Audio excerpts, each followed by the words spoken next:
Beleza, bom dia pessoal. Prazer estar todo aqui com vocês, para a gente bater um papo sobre... Hoje a gente vai falar de onde vieram os ETs, né? Vocês vão ver como que é muito engraçado essa história.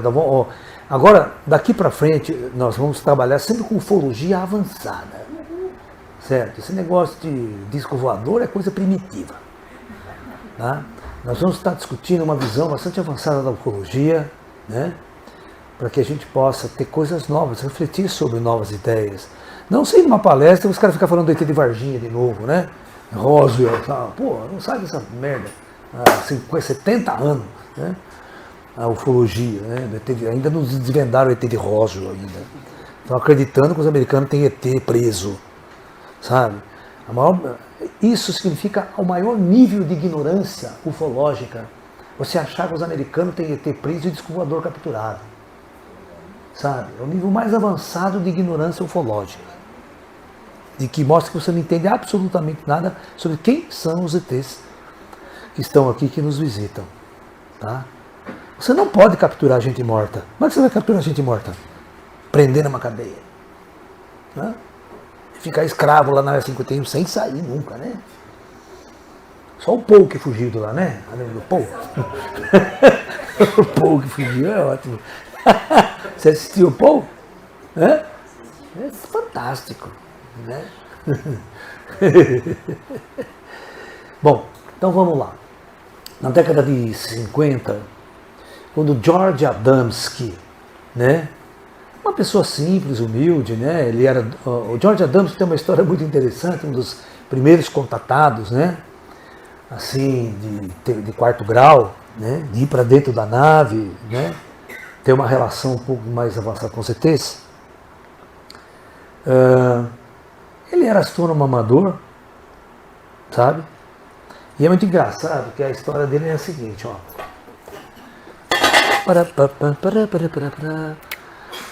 Existia uma região lá, vou fazer assim. Aqui é o Monte Palomar, tá? Monte Palomar. Onde está localizado, né, naquela época, o maior telescópio do mundo. Tá? O telescópio chamado Big Eye, né, em Monte Palomar. O diretor desse observatório aí era o famoso Hubble, que depois deu nome ao telescópio famoso que vocês conhecem aí. Ele já é falecido e tal, mas ele era o diretor, né, que pilotava esse Big Eye, o maior telescópio do mundo. E aqui tem mais telescópios aqui, certo? É o campus avançado do Caltech, da Califórnia.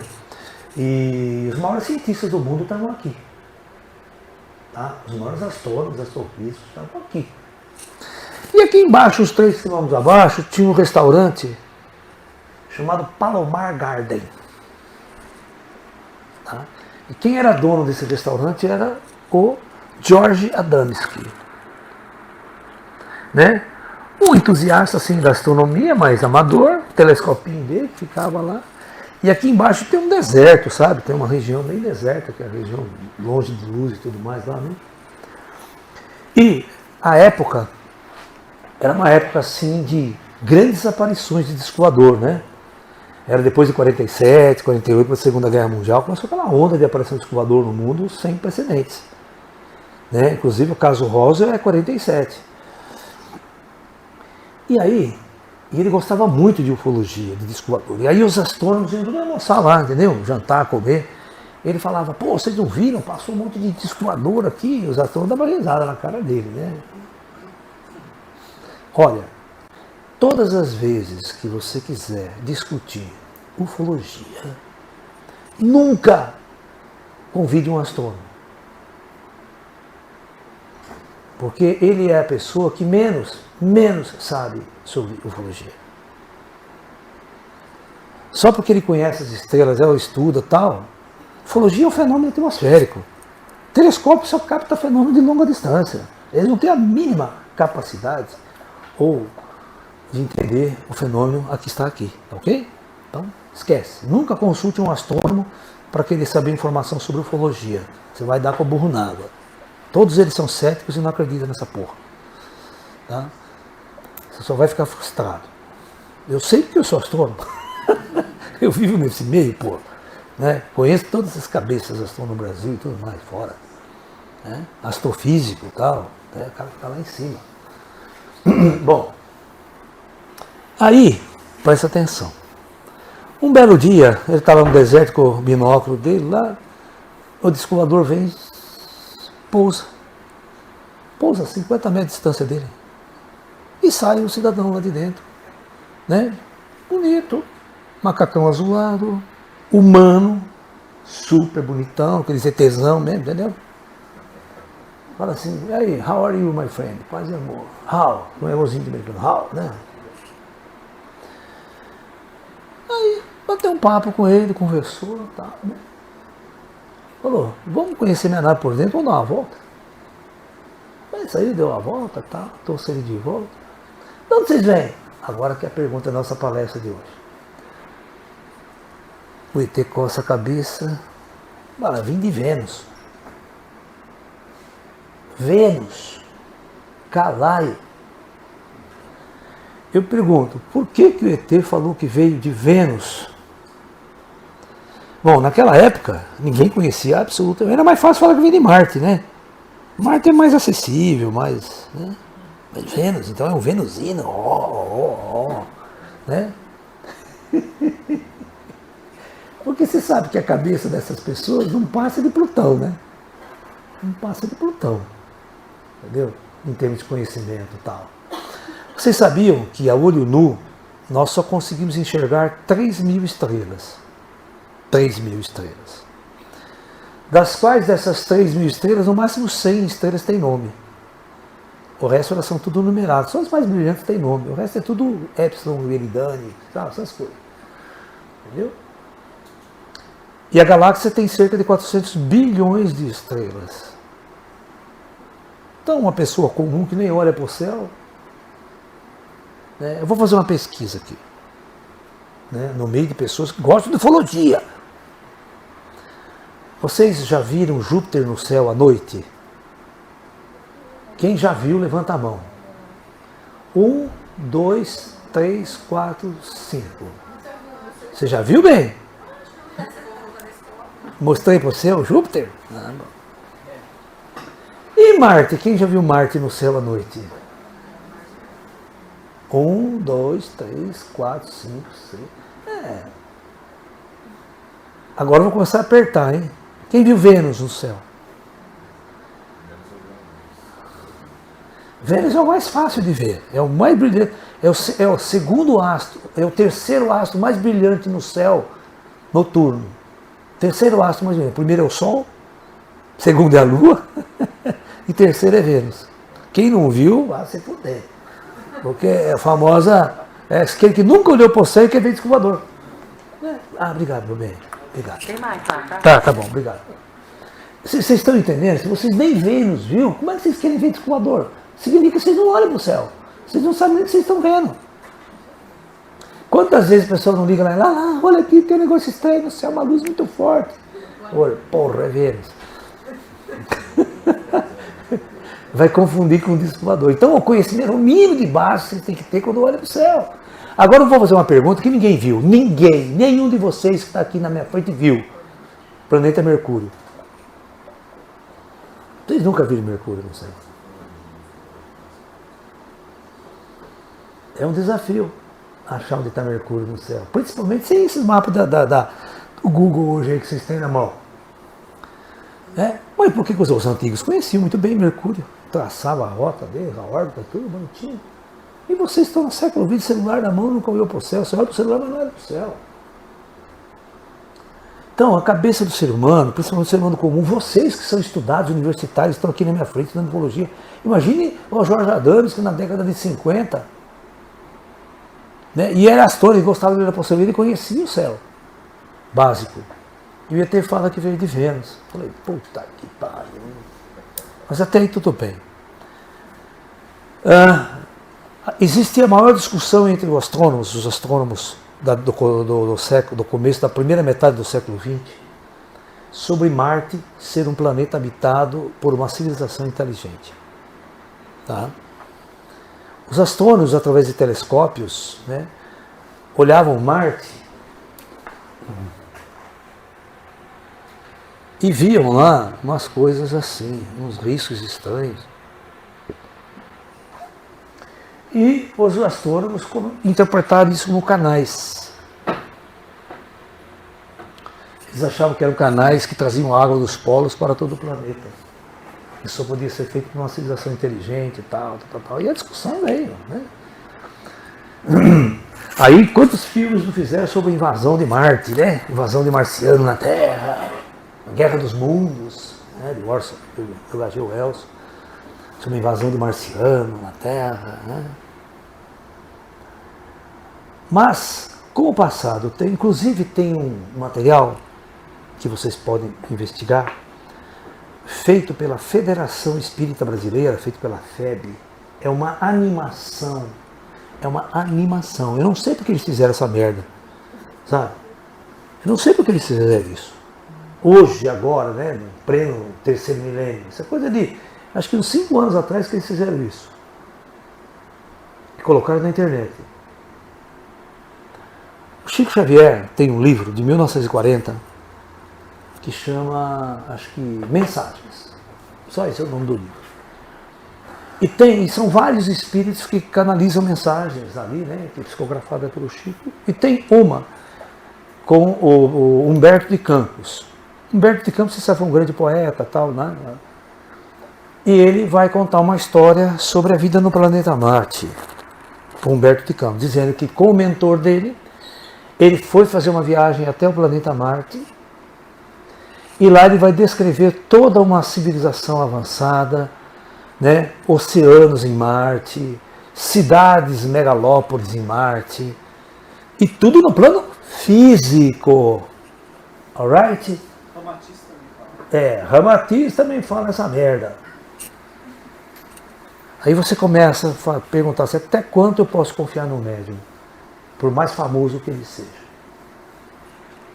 Né?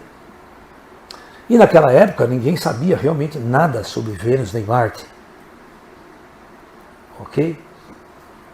E é tudo uma animação, conversando, Vênus marciana, cidades, máquinas sofisticadas trabalhando na superfície de Marte, lavouras marcianas. Alright? E o mais engraçado, eles olham, de lá de Marte eles olham para a Terra no céu. E eles olham um planeta escuro, cinza, certo? Todo fodido, né? E eles falam, olha, né? E os marcianos ficam olhando para a Terra e falando que é uma civilização primitiva, energia ruim, que eles não podem manter contato com a Terra, porque eles são avançados demais para a Terra, não conhecer a lei do amor, toda aquela frescura, né? Esotérica, espiritual. Até que a nossa primeira sonda marciana em 75, a Mariner 1, pousa. A Viking, né? Pousa. E fazemos todo um orbitador, tiramos fotos. Marte, um perfeito deserto, que tem uma gota de água, atmosfera de CO2, leito.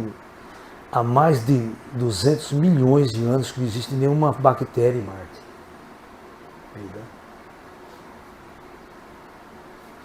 E outra, aí as sondas foram vindo. Estudar Marte hoje é destrinchado pelas nossas sondas americana, russa, até chinês já pousou em Marte. Sondas marcianas.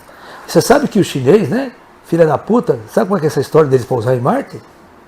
E tem uma sonda parecida com a americana pousando em Marte, vocês conhecem essa história? Hã? O engenheiro da NASA, que projetou o robozinho marciano, né? O robozinho marciano, ele era chinês. Né? Ajudou a projetar, trabalhou no projeto. Aí, simplesmente de uma hora para outra, o chinês sumiu dos Estados Unidos. Sumiu, desapareceu. Foi aparecer na China lá. 5 anos depois, mandaram uma sonda igualzinha para Marte. Chinês. Igualzinha, sem ter nada em puro rover marciano. Interessante essas coisas, né? Você não sabia dessa história? O robô que tem em Marte é a cópia exata, 100% do rover americano. Made in China. Nada se cria, tudo se copia, é a lei. Né? Interessante isso. Bom, eu estou contando essa história toda para a gente poder assentar e elevar o nível depois. Agora vamos lá em cima, hein? Tá? Muito bem. Então, como é que fica esse vídeo que a FEB fez do Chile? Ela fez uma animação de toda a viagem do Humberto de Campos para Marte. E aí, as nossas sondas modernas, elas tiraram foto do céu marciano e fotografaram a Terra. Vênus e a Terra. Olha, Vênus e a Terra fotografaram de Marte. E a Terra aparece no mais lindo azul que você possa imaginar. Como a Terra sempre foi azulada. E como é que você explica a psicografia marciana, que a Terra era cinza, escura, feia, fodida? Né? Parece café de mineiro. Né? Você conhece café de mineiro? Café 5F. Né? Fraco, frio, fodido, formiga no fundo. Café de mineiro é tão fraco, mas tão fraco, nem força para sair do bolo ele tem. Né, mano?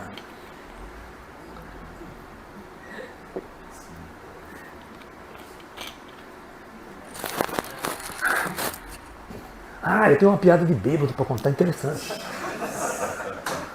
Bem legal. O bêbado estava sentado no ônibus ali, né?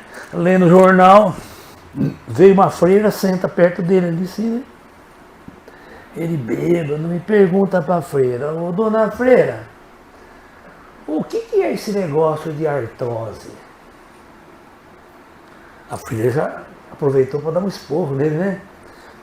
Olha, meu filho, a artrose é uma doença muito grave que ataca os ossos, né? Que ataca as juntas das pessoas que levam uma vida desregrada, pessoas que bebem, pessoas que fumam, que não cuidam de seu corpo, que vivem na vida largado por fã, se alimentam mal e tudo mais tal. Por que, meu filho, se perguntou isso? Você está com artrose, meu filho? Não. Eu estou lendo aqui que o Papa está com artrose.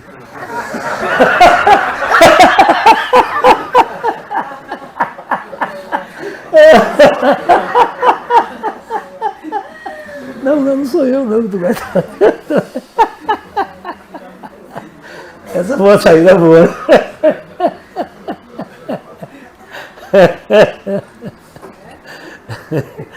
Bêbado é bêbado. Ai. Onde ela estava? Isso foi pausa para os comerciais. Então, eu pergunto, hoje nós sabemos tudo, um monte de coisas sobre os planetas, né? Você sabia que há um ano atrás, até um ano atrás, a gente não tinha, até acho que um pouco mais de um ano, nós não tínhamos nenhuma foto sobre Plutão, tá? Se você pegava a galeria lá dos planetas, chegava até Urano, até Netuno. Plutão não tinha foto. Recentemente a sonda passou, aí tiramos uma foto super bonita de Plutão, da lua dele e tudo, e agora a gente já pode botar na galeria de foto mesmo, que tirado por telescópio, eu falo daqui da Terra, parece uma manchinha de bosta, que você não vê nada. Entendeu? Porque ele é muito pequeno. Por isso que Plutão foi rebaixado. Plutão foi rebaixado para planetóide. Porque ele é muito pequeno. Ele é menor que a nossa Lua.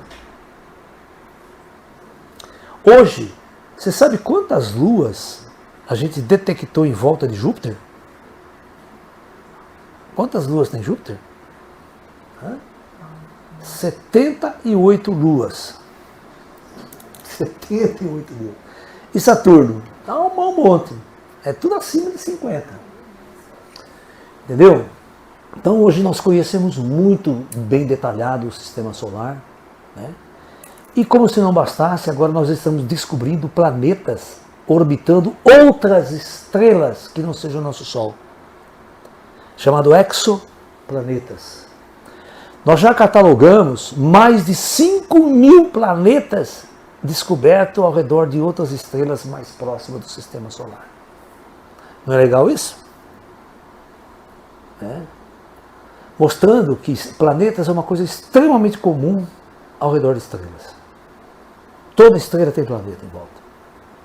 É muito raro uma estrela não ter planeta. ok? É só você pensar que na galáxia tem 400 bilhões de estrelas. Agora eu não entendo, depois de tanta descoberta científica, tanta visão sobre Marte, sobre Vênus, por exemplo, é um planeta maravilhoso, maravilhoso, pra você morar lá. Tá? Quando você chega em Vênus, só teve uma tentativa de uma sonda pousar em Vênus, uma sonda russa. Ela pousou, funcionou por 10 minutos. Bom, o vento em Marte, a ventania, o vento em Marte é uma brisa, a brisa venusiana é uma delícia. Mínimo é 400 km por hora. O vento. O furacão de classe 5 é 350 km por hora. O furacão classe 5 aqui. Né? Lá o mínimo é 400 lá do vento. Temperatura marciana é uma beleza tomar um bronze em Marte. É 400, 450 graus centígrados. É o forno de vocês que vocês assam pão aí. 250 é o forno nosso. 450 é forno de pizza. Que em 3 minutos torrou a pizza. Né? E é muito interessante lá, por exemplo, a atmosfera é tão densa, que o peso da atmosfera sobre a cabeça de quem está na superfície marciana é como se você estivesse a 300 metros de profundidade no oceano. Em Vênus, tudo em Vênus. Então é uma beleza se morar lá. E tem uma coisa muito interessante, chove sempre ácido sulfúrico. Chove ácido sulfúrico. Assim. É uma beleza morar em Marte, seres avançados pra caramba, né? Fazendo viagem estelar morando em Vênus. O planeta filha da puta, né? Vai avançar, escolhe a Terra tão bonita aqui, tão gostosa, né? Cheio de banheirada, bem pra Terra, né? Vai ficar lá na puta situação dessa. Entendeu? Então é óbvio que o ET mentiu, né? O ET contou uma mentira para o Adams, que veio de Vênus, né? Porque se ele fosse explicar de onde ele veio realmente, a merda estava feita. A cabeça dele só chega até Vênus, Marte, ninguém conhecia nada fora daquela época, né? Alright? Então agora vamos crescer mais um pouquinho. E os pleidianos, vem da onde? O ET pleidiano é famoso aqui, né? Na internet, não é famoso? Hã? Tem até uma americana, Bárbara, não sei o que, esqueci o nome dela, que tem um livro sobre a agenda pleidiana, que ela canaliza os pleidianos. Né? E tem os famosos Arcturi e os draconianos, então. Né? Tem os draconianos. E tem o Zeta Retículo. Quem que vem de Zeta Retículo? Levanta a mão, vocês que estudam a internet assiduamente. Hã? Quem que vem de Zeta Retículo? Os Greys, né? Os Greys. Então vamos acompanhar essa história toda. Você vai ver como os canalizadores piorou a situação um pouquinho mais. Vênus já era legal, é pertinho, né? Marte, então, né? Uma beleza. Bom, vamos começar a passar rasteira nos pleidianos primeiro, né? Vamos meter a rasteira, vou provar para vocês que os pleidianos não vêm de Pleiades, mas nem fudendo. Tá? Da mesma coisa que o venusiano não podia vir de Vênus, né? E o livro do Ramatiz, A Vida no Planeta Marte, e essa história da mensagem do Chico Xavier falando sobre uma puta sociedade em Marte maravilhosa, e no plano físico, no astral, tudo bem, né? E ainda os marcianos ficam criticando nós aqui, né? Certo? Né? Porque aqui no plano astral também tem ascensionado, tem gente maravilhosa aqui no plano astral. Se for falar do plano astral, a vida em Marte tem que ficar criticando nós, né? Porque, pô, o que tem de ex-marciano encarnado aqui? Nessa merda. Então, vamos tentar entender o contexto geral das coisas. Bom, primeira coisa importante que vocês têm que entender. Vamos ver, eu vou passar rasteiro nos pleidianos, depois no arcturiano, depois no draconiano, depois no Zeta Retículo, hein? Então vamos lá. Primeira coisa importante que vocês têm que saber é isso aqui, ó. Tudo na galáxia funciona assim. Planeta Terra. Todos os planetas têm outras superfícies materiais, hein, em volta dele, que essa é uma geologia planetária. Só que a nossa geologia oficial parou aqui. E a atmosfera, né? Oxigênio, tal. Ninguém conhece essas outras superfícies feitas de matéria menos densa, que vai dar sustentação para cidades astrais, para a vida no plano astral, toda aquela situação. Ok? E os planos superiores. Então, aqui está o grande comando do projeto Terra. Se você pegar qualquer planeta na galáxia, planeta X, qualquer planeta é a mesma coisa. Isso aí faz parte de uma lei física.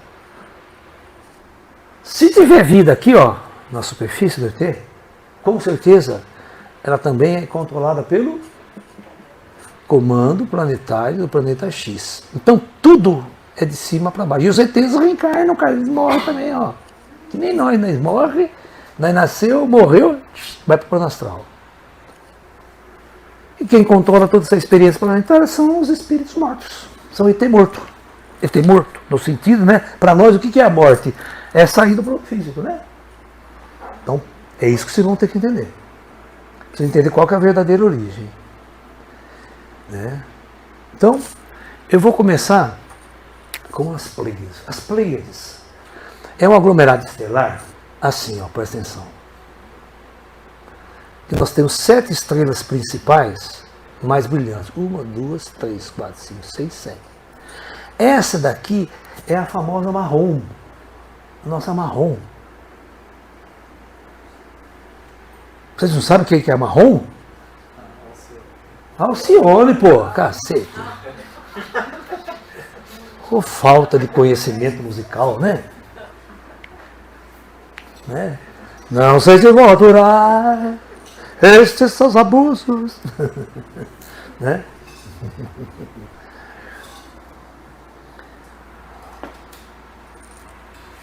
Pessoal, olha, no final do ano, na virada do milênio, 1999, uma TV colombiana, chama TV Caracol, né? Faz um documentário com as 7 profecias maias. 7 profecias maias. São 7 capítulos, 7 programas de 1 hora de duração. E naquela época, na TV a cabo, tinha uma TV esotérica argentina, não sei porque saiu do ar, não tenho mais ela. Era uma puta TV legal, porque publicava tudo matéria esotérica, só esotérica, mística. Chamava Canal Infinito. Vocês se lembram ou não? Do Canal Infinito? Ele não tem mais, eu sei que eu procurei e não acho mais o canal, acho que deve ter fechado. Era um canal argentino, muito legal, muitas entrevistas, programas sobre ufologia, tal.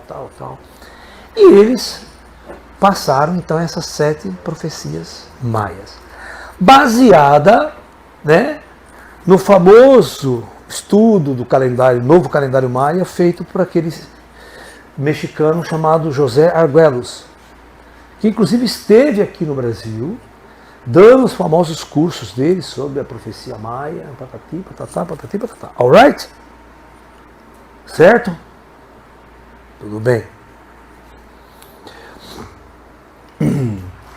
E lá tem uma animação, esse programa, de que Alcione das Pleiades é considerado o Sol central e que você vai ver quanta bobagem junta no meio esotérico tem.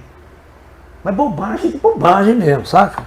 E todo mundo engolindo como se fossem grandes verdades. Você tem aqui a Alcione, que é a alfa da constelação. Isso aqui não é uma constelação. Isso aqui é um aglomerado estelar. Sabe quantas estrelas tem no aglomerado estelar aqui?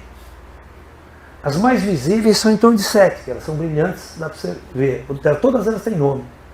Né? Cerca de 1000 estrelas tem aqui. Você meter o telescópio, vai abrir um monte de estrelinha aqui no meio. Você soma, dá 1000 estrelas esse aglomerado estelar, que está na constelação do Touro. É visível olho nu aqui, agora essa época do ano pode sair, tem o Orião aqui, do lado do Orião tem Touro. Você vai ver as Pleiades, aquele conjuntinho de estrelas, vai ser uma panelinha. Tá? Então ele dizia, nessa coisa, nessa animação, isso aqui. Que o nosso sistema, isso aqui é uma junção de um monte de esotérico falando a mesma bobagem.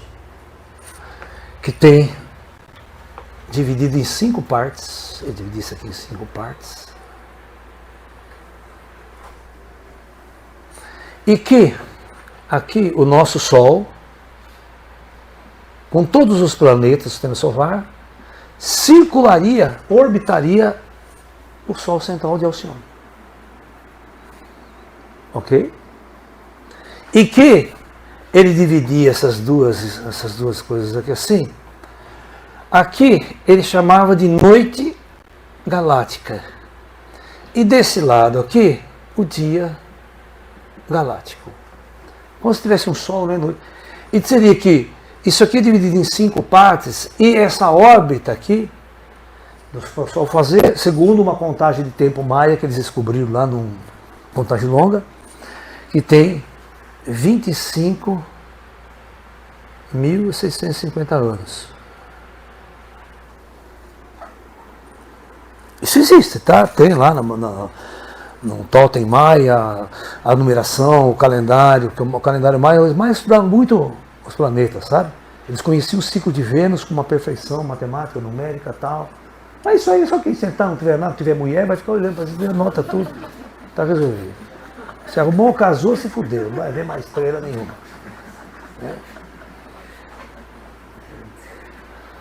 Né? O discípulo chegou assim para o mestre, falou assim: mestre, eu quero viver eternamente, mestre. O que é que eu faço, meu mestre, para viver eternamente? O mestre falou: case-se. Mas como, mestre? Se eu casar, eu vou viver eternamente? Não, sua vontade vai passar rapidamente.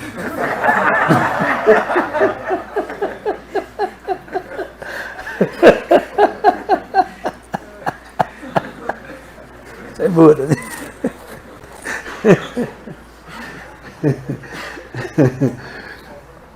E que o Sol fazia uma órbita completando 20.650 anos, né? Então o Sol estava aqui agora, entrando na manhã galáctica. E, caralho, como todos gostariam, nós estaríamos cruzando o cinturão de fótons. Olha, agora fudeu, né? Cinturão de fótons, nem minha mãe acredita nisso. Né? E devido a esse cinturão de fótons, isso está em todos os esotéricos, viu? Aí, todos os esotéricos, a Terra iria passar para a 5ª dimensão. Caralho. E que isso tudo foi confirmado, né, pelos grandes astrônomos, Edmund Halley, né, Erin Colmas, um espanhol, e vários astrônomos famosos aí, sabe? E depois tinha um tal de Otto não sei o quê. Tudo escrito na internet. E sabe qual a pior da história? A pior da história de tudo, eu tenho dó. E eu até mandei um material para ele, não sei se ele recebeu ou se ele acabou lendo. O Divaldo, né? O Divaldo, o grande, né, médico, fazendo uma palestra sobre transição planetária. Ele vai na internet, coitado, e pega essa bosta que está na internet. E fala exatamente, citando as mesmas pessoas, os mesmos nomes, que o texto que está na internet lá, para falar sobre. Quem não conhece essa história acha que os espíritos que falaram isso para ele, né? Espírito de sã consciência jamais ia falar essa merda. Manda vir falar para mim, o espírito fala: vai para o colégio, seu bosta. Não sabe nada da astronomia, esse espírito, pô, morreu e está aí ainda perdido. Então, vocês vão ver como que as coisas funcionam. Então, essa grande bobagem, essa grande mentira. Né? Cinturão de fótons, a Terra vai passar por uma dimensão. Pode entrar na internet e procurar cinturão de fótons, você vai ver esse desenho aí. Você vai ver esse desenho dos esotéricos, a órbita em torno de Alcione e tal. Bom, vamos ver se vocês são criados. Eu vou matar 2 coelhos com uma cajadada só. Vou provar que não tem pleidiano porra nenhuma. E vou mostrar que essa aqui é a maior bobagem que já fizeram na face da Terra os esotéricos. E muita gente acredita nessa porcaria aí. Tá? Muito bem. Quanto tempo vocês acham que a Terra, depois que o nosso sistema solar se formou, né, o Sol se forma, é aglomerado, blá blá blá, quanto tempo demorou para a Terra estabilizar geologicamente e começar a ter as primeiras formas de vida na superfície do planeta? Você sabe quanto tempo tem o nosso Sol? O nosso Sol tem 4,5 bilhões de anos. Tá? Todo planeta, quando ele nasce, ele é muito quente. Quente, que vai cair no material, choque dos... Porque o sistema solar jovem, ele tem muito material, muita rocha, muita pedra. Ele vai caindo nos planetas, caindo em Júpiter, tal, caindo na Terra e formando. Tá? Então o planeta, ele fica com a sua superfície magma quente, rocha derretida, por mais de 1 bilhão de anos aproximadamente, quase. 1 bilhão de anos ele fica sem crosta.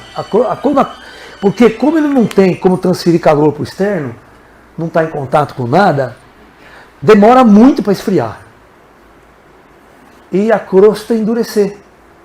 Fica que nem uma casquinha de ovo, certo? A Terra é que nem uma casca de ovo. Ela tem a crosta, mas lá embaixo é tudo magma derretido ainda. Por isso tem os vulcões e tal. Porque a Terra é muito quente. Você vê, mesmo hoje, escapa lava, vulcões, porque a Terra é muito quente. Demorou 4 bilhões de anos para a gente ter essa crosta e ainda o magma está vazando, essa porra. Tá entendendo? Você tem uma ideia? Então, e um sistema solar muito jovem, né, por exemplo, um sistema solar com 1 milhão de anos, o planeta está indo e outra, o que está caindo de merda, cai asteroide, tudo isso. Você montou uma civilização ali, uma semana depois estou indo por queda de asteroide. Porque cai asteroide todo dia, todo mês. É muito material que está descendo. O sistema solar está muito poluído ainda, a gente chama de bombardeio primário. Né? A gente tem bombardeio primário, depois de tantos milhões de anos tem um bombardeio secundário, até ficar bastante limpo e ter muito pouco material para cair. Já está todo o sistema solar estabilizado, tal. A estrela, ela tem muito problema. Quando a estrela é muito jovem, ela não fica acesa com uma luz de 100 watts a vida inteira. Ela fica assim. Um dia ela dobra a luminosidade dela, ela volta, encolhe e fica aquela puta zona. Vocês estão entendendo? Um planeta nessa situação, a temperatura vai para 200 graus, depois desce para 100, depois, sabe? Porque a estrela fica oscilando muito, a estrela a gente chama de variável, instável. Todos esses problemas tem que ninguém conhece. Acho que é tudo maravilha, né, no cosmos. Não é. Bom, então vamos lá. Só para estabilizar o planeta, 1 bilhão de anos. Né? As primeiras formas de vida vai surgir depois de 3,5 bilhões de anos de idade. Depois que a gente começou a ter os primeiros micro-organismos no oceano e tal, certo? Aí, quando chega no último bilhão, né, você tem 400 milhões, as famosas eras geológicas, né? As 3 grandes eras, né? Qual que é as 3 grandes eras? Lá atrás é o... Tem o Jurássico, o Jurássico está no meio. O que vem antes do Jurássico? Hã? Não, Cretáceo é o último. Triássico, muito bem. Agora voltamos em ordem. Então é o Triássico, Jurássico e Cretáceo. Os dinossauros, eles começaram no final do Triássico e no final do Cretáceo. Eles viveram por 400 milhões de anos habitando a Terra e dominando esse planeta. Alright? Os árvores gigantes e tal, tudo mais. O ser humano chega na Terra há 40 mil anos atrás só. E nunca você viveu um ser humano junto com o dinossauro. Nunca teve isso aí. Tá? O dinossauro foi extinto há 60 milhões de anos atrás. 60 milhões, que é o final do Cretáceo. E o homem só apareceu agora. Então, 60 milhões de anos depois do final do dinossauro. Olha quanto tempo para tudo, né, harmonizar, ter uma raça humana, poder construir. O planeta era muito estável, tinha muito vulcão, muita coisa, caía asteroide. O final do Cretáceo, para extinguir os uma queda de asteroide gigante, 10 km de diâmetro. Caiu aqui no México. Aqui, né? Entendeu? Bom, então todas as dificuldades para a gente ter um planeta e ter uma raça Então vamos lá. Agora, presta atenção nessa afirmação idiota aqui. As Pleiades. Sabe qual que é a idade das Pleiades? Já para começar, nós vamos derrubar aí, ó. 100 milhões de anos. essa é a idade das Pleiades. Em termos astrofísicos, são bebês saindo do berçário. Jamais as estrelas são estáveis, com 100 milhões de anos, e jamais tem planetas estáveis orbitando essas estrelas.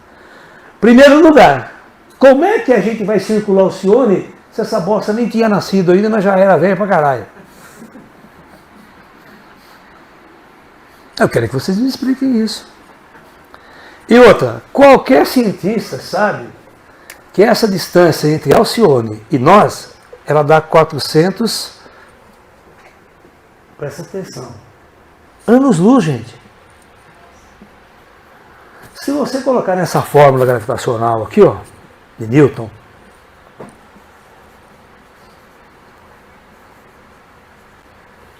sabe quanto é que dá essa força aqui? 0. Praticamente 0. Jamais a Alcione vai ter uma força gravitacional suficiente para segurar o nosso sistema solar girando em volta dela. Vocês estão entendendo ou não?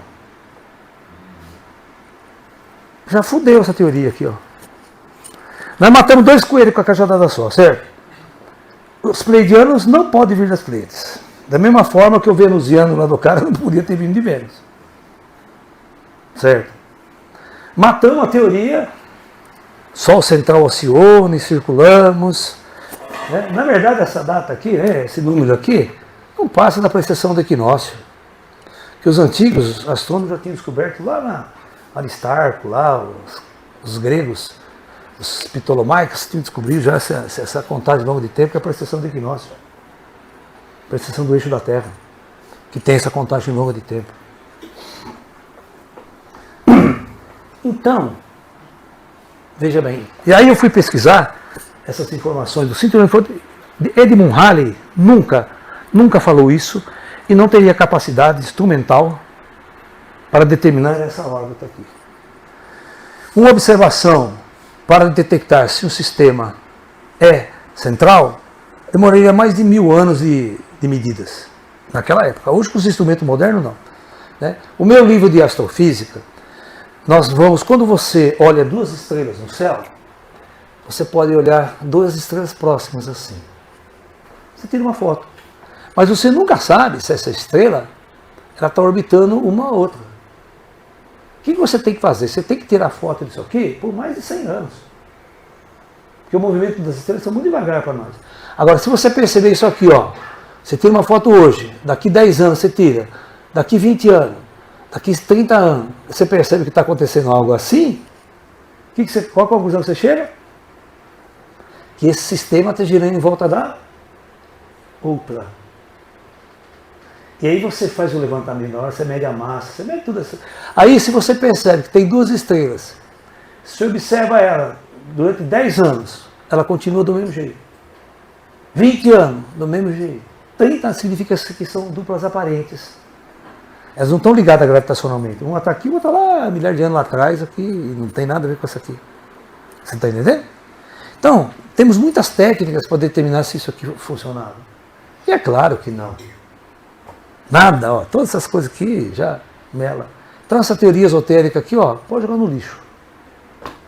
Nós não circulamos Alcione, e logo não vai ter cinturão de fótons. E nós também não vamos entrar na quinta dimensão, vocês vão se foder. Vamos ficar tudo na terceira aí, comendo pão com o diabo amassou.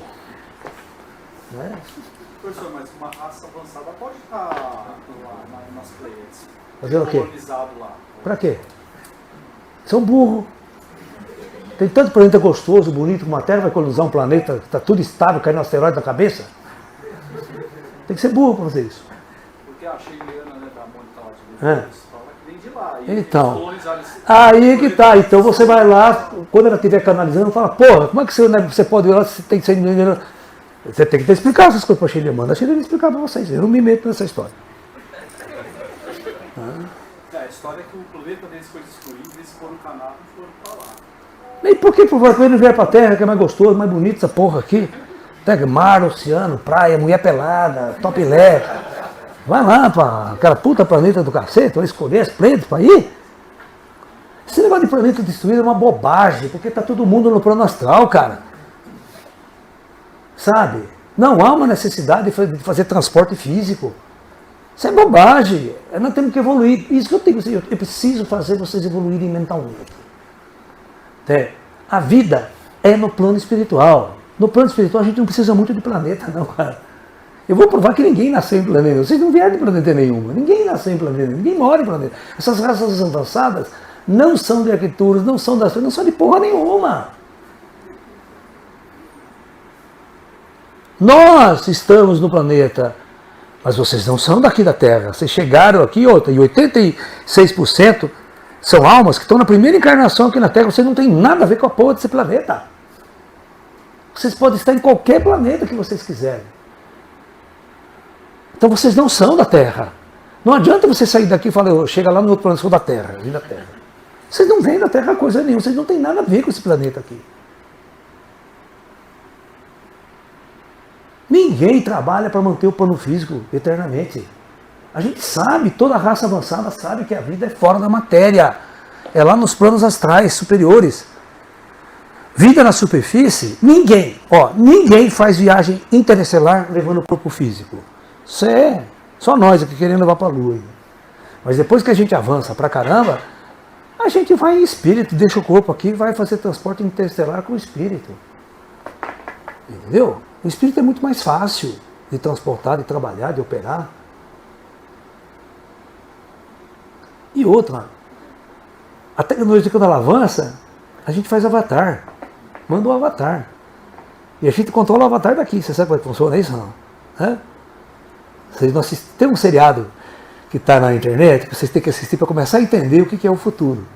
Chama Periféricos.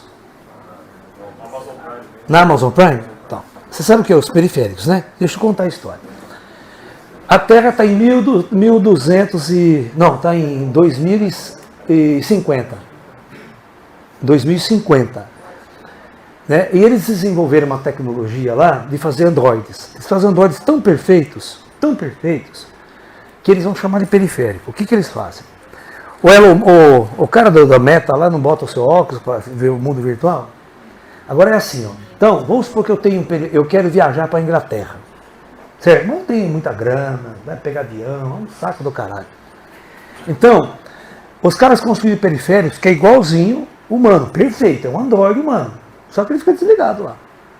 Então tem em Londres, no Japão, tem tudo quanto é lugar. Então você chega numa agência lá, você senta numa cadeira, você coloca o equipamento aqui na cabeça, tá? E você entra no periférico lá na Inglaterra. Você conecta via internet, conecta. Aí, você liga ele, só que você se sente dentro do periférico. Então você sai passear em Londres, como se você estivesse lá em Londres. Você anda, passeia, sente, cheiro, perfume, tudo assim.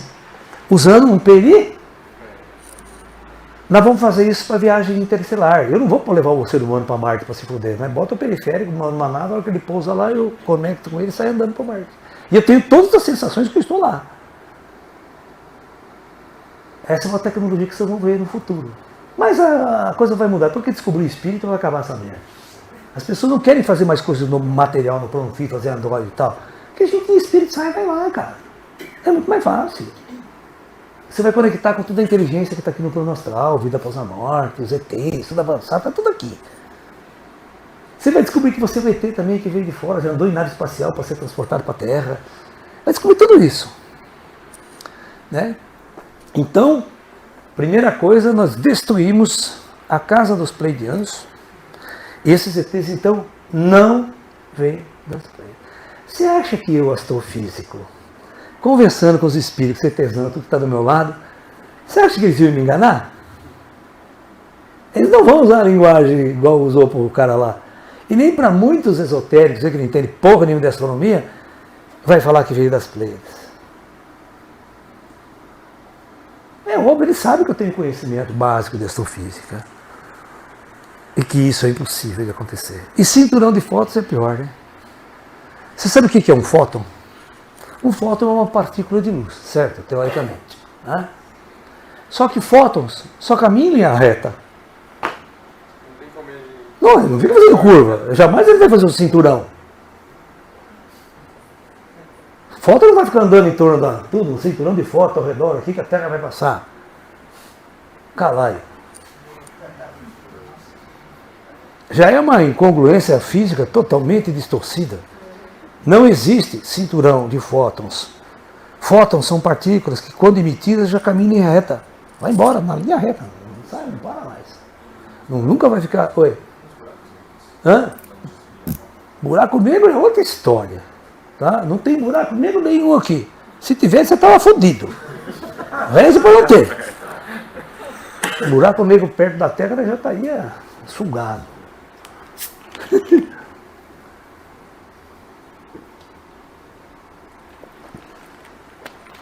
Até a minha amiga lá atrás, a loirinha, ela é física. Ela sabe o que eu estou falando, né? Não é verdade? Estou falando bobagem? Ah lá, não. É, física da USP. Entendeu? Então essas coisas, o ufólogo tem que ter base, o esotérico tem que saber de astronomia um pouquinho para não ficar falando. Aí o espírito vem lá e eu vim das Pleiades, fala, pode parar. Então você vai ter que me explicar como é que você veio das Pleiades, está fazendo o que nas Pleiades, naquela bosta lá? Por que não arrumou um lugar melhor para vir? É cabeça do ser humano, não sabe, são 400 bilhões de estrelas que ele nem viu, nem sabe onde que é, nem sabe onde fica. Então, às vezes para conversar, ele tem que falar alguma coisa que você conheça, já ouviu falar, né? Mas não tem lógica, certo? Se ele falar assim, eu vim de alfa, tatá, você nunca ouviu falar essa porra? E na língua do ET ainda, porque nós não temos nome pra porra do negócio lá, né? Ok? E o Arqueturus? O Arqueturus é legal pra caramba, o arquituriano, né? De onde vêm os arquiturianos? Teoricamente não, pelo que está na internet. O que é Arqueturus? O que é Arqueturus? Hã? É o quê? Um sol. E fica onde essa porra? Procura aí na internet, seus cambados de estudante. Onde que fica Arqueturus? Não, aquele cara fala aí, o ET fala, vim de Arqueturus. Você dá, ai, graças a Deus. Que você nunca viu de onde fica Arqueturus, nem aquilo, né? Que raio de esotérico é esse, né? Que nem viu Vênus no céu. Agora quer saber de Arqueturus. Fica mais complicado, né? Acha aí, Arqueturus. Aí isso, é alfa da constelação do Boi Eiros. E é uma puta de uma super estrela, né? É uma gigante vermelha, não é? É o tamanho dela. É, em relação ao nosso Sol, né? Isso. Deve ser umas 300 vezes maior que o Sol. Tá vendo? Então, Arqueturus é a constelação do Boieiros, né? Não é Boltz. Boieiros, não, mas a tradução é constelação do bote. Bote de remar, né? É a alfa, é a mais brilhante da constelação. Uma gigante vermelha. Gigante vermelha, gente, são estrelas no final da sua existência, no final da sua vida. Está morrendo, né? Dificilmente você vai ter planetas habitáveis na zona habitável no sistema de gigante vermelha. São estrelas muito velhas, já morreu tudo. O nosso Sol vai virar uma gigante vermelha daqui 4 milhões de anos.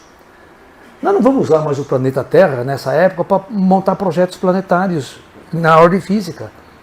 Os engenheiros siderais são inteligentes, eles sabem disso. Por que eu vou montar um projeto planetário numa estrela que está morrendo? Onde as condições ambientais do sistema são todas dislexas. Entendeu? Os astrônomos não são burros. É igual os Pleiades. Eu quero sair do... Olha a teoria idiota que você estava falando. Meu planeta foi destruído, agora eu peguei e mudei. Porra, acha um lugar melhor, cacete. Vai achar as Pleiades. Horrível do cacete o sistema para morar.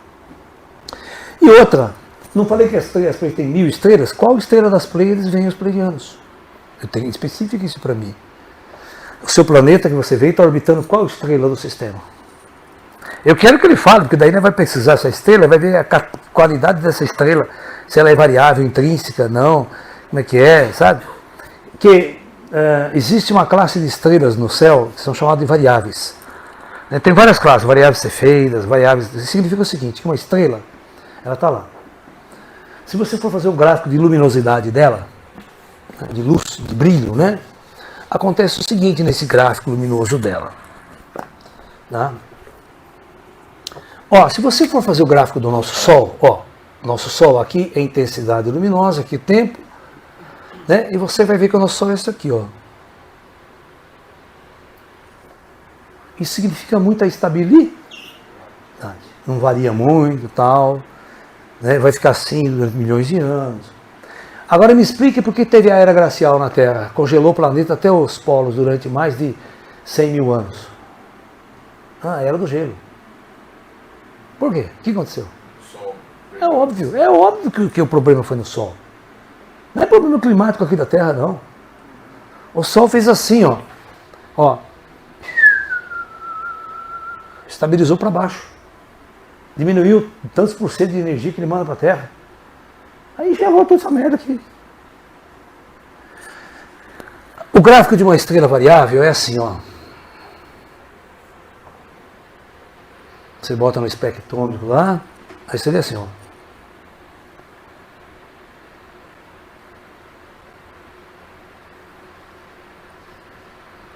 Como você vai botar forma de vida numa estrela dessa, cacete?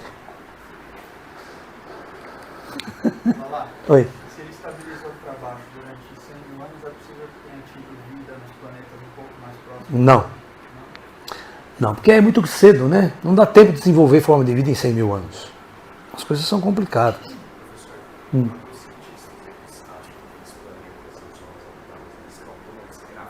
Oi? Não entendi. Quando os cientistas acham os planetas nas zonas habitáveis, são planetas semelhantes ao nosso, eles também calculam esse gráfico das estrelas como próximos. Sim, óbvio. Óbvio. Ou com muita precisão. Né? Que se uma estrela for assim, não tem zona habitável que segure. Não tem zona habitável. Você já elimina toda a zona habitável do ecossistema. Tá?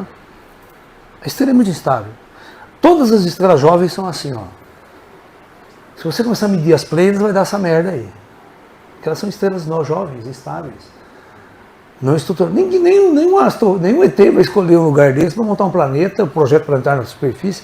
E outra, toda a raça avançada que consegue deslocar-se pela galáxia já descobriu vida após a morte. A morte para eles não é nada. Eles querem mais que o planeta deles se foda. Ai, destruí meu planeta, vou procurar outro. Ninguém vai procurar outro planeta, cara. Para com isso. Morre todo mundo, vai lá pra cima, uma puta festa, pizzaiada do cacete. Né? Depois nós vamos ver o que nós vai fazer.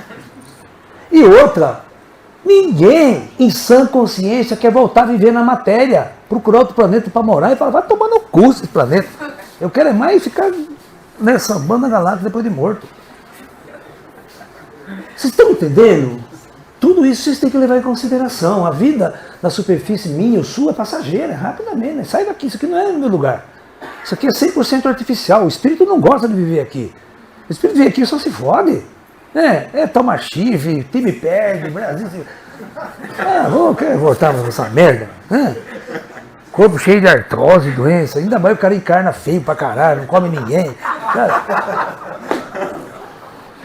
E o cara quer voltar aqui ainda, né? O cara quer mais ir lá pra cima, né? Ficar com o corpo espiritual, tranquilo, passeando na galáxia. Agora, Zeta Retículo é foda. Existe uma constelação, né, chamada Constelação do Retículo. Né? Retículo, olha, constelação para inventar. E Zeta. Por que Zeta? O que é Zeta? Todas as constelações, deixa eu explicar para vocês como é que funciona a astronomia.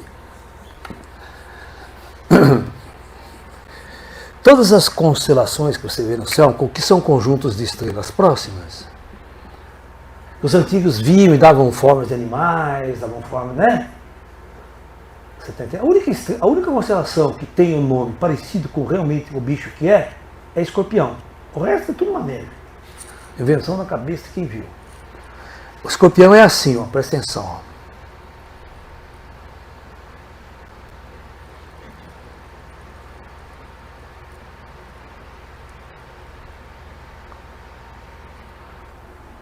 E aqui no meio nós temos Antares, a estrela gigante vermelha, muito grande. Alfa de... Então, você tem uma constelação, as estrelas, pelo seu brilho, elas levam letras do alfabeto grego. Então a mais brilhante a gente chama de alfa. A segunda mais brilhante a gente chama de beta. Certo? essa daqui, além de ela ser a alfa da constelação, ela chama Antares, ela tem um nome. Mas a maior parte não tem. E aí vai embora, certo? Então, pega a constelação do retículo, a constelação que é assim, mesmo assim. Você tem nessa constelação a Zeta Retículo, que não tem nome. Essa alfa é uma letra zeta. Qual letra do alfabeto grego é a zeta? Não é, não é a última. A última é ômega. Zeta equivale a qual do nosso alfabeto? Faz a comparação. Não é, a quinta letra deve ser aí do alfabeto nosso. É? Então, sabe como é que eles descobriram ou acharam que os Greys vêm de Zeta Retículo? Eles acharam, desconfiaram. Nenhum Greyzinho falou, eu vim de Zeta Retículo. Primeiro que os Greys não dão contato para ninguém. Os Greys só abduziam, enchiam o saco, faziam exame, aquele exame de reto, né, enfiava o tubo no cu do cara. Estou falando a verdade, é verdade. Lembra do Paul extraterrestre? Você viu aqueles dois ufólogos, quando viram o Paul, não, você não vai fazer exame de reto em mim, você não vai fazer exame de reto. É a primeira coisa que ele falou, lembra? Ou não lembra? Ou não? O medo dele é que o ZT... Oi. Tem um estudo aqui que fala que ela lembra mais a letra I. É isso? Não, mas no alfabeto, porque você tem que entender que o alfabeto grego é igual ao nosso alfabeto, certo? Tem 20 e tantas letras. E, ó, alfa é o A, beta é o B, delta. Hã? Epsilon, depois o. Então, é a quinta letra, né? Então, A, B, C, D, E. Equivale à letra E do nosso alfabeto. Então é a quinta estrela mais brilhante da constelação do retículo. Tá ok? A Zeta Retículo. Então, nos Estados Unidos, na década de 50, teve um dos mais famosos casos de abdução, né, alienígena, feita por um casal interracial. Né? Interracial. O marido era negro e a mulher era branca. Na década de 50, Estados Unidos já é racismo, você sabe, correr solto lá, né? Ok? É o famoso casal Barney e Beth Hill. E quando a Beth foi hipnotizada, os dois, para retirar toda a informação, porque elas não lembravam de nada, só a viagem interrompida, né? Eles estavam numa estrada, viram uma luz, ficaram sonolentos, eles foram abduzidos com um carro e tudo para dentro da espaçonave. Depois de 5, 6 horas, eles aparecem num lugar completamente distante, diferente, acordado. Olha como é que nós chegamos até aqui. Uma viagem que ia demorar 1 hora, faz tanto tempo que nós estamos na estrada que não chega. Então, eles foram abduzidos. E aí foram fazer hipnose regressiva. E aí, a Beth dizia que os ETs, os Greyzinhos, que eram pequenos, mostraram para ela uma tela, e nessa tela tinha um mapa estelar. E que tinha uma rota que eles faziam muito entre esses dois sistemas estelares. E ela desenhou isso sob hipnose regressiva. Aí os astrônomos da época foram estudar e simplesmente não acharam absolutamente nada parecido. Ok? Aí quando foi em 1995, a mesma astrônoma que fez esse estudo lá atrás, estava viva ainda, e com as descobertas dos melhores telescópios e fotos da região, eles descobriram que encaixava no mapa da Beth. Certo? Uma foto mais precisa que aparecia as estrelas que não estavam naquela época.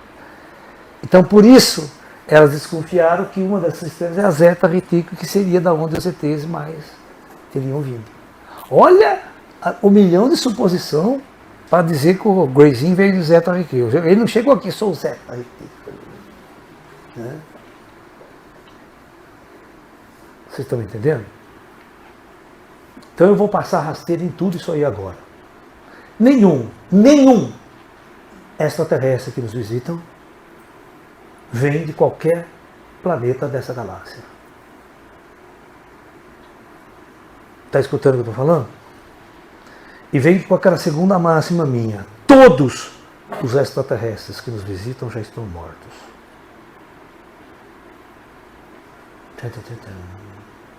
Portanto, todos os extraterrestres que nos visitam são seres ascensionados. Então vamos tentar entender o que é um ser ascensionado.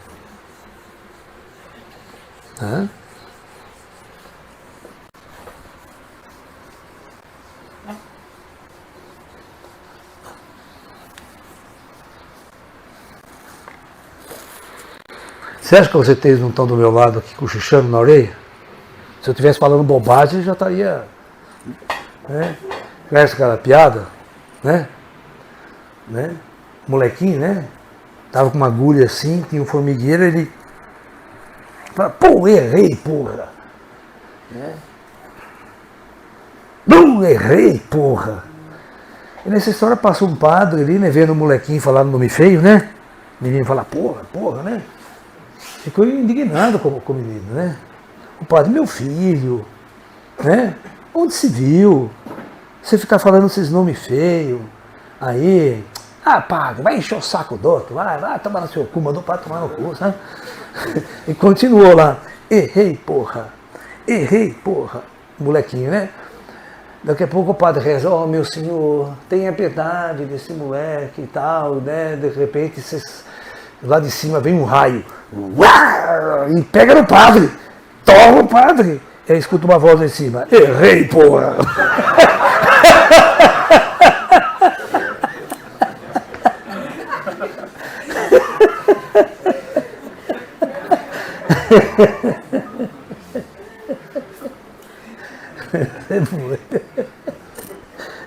Até Deus é.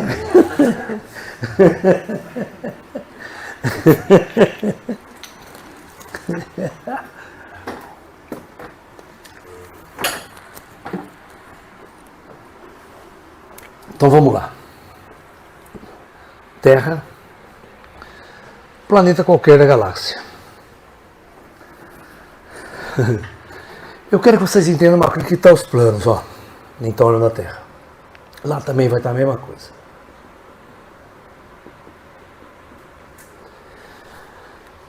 Comando planetário.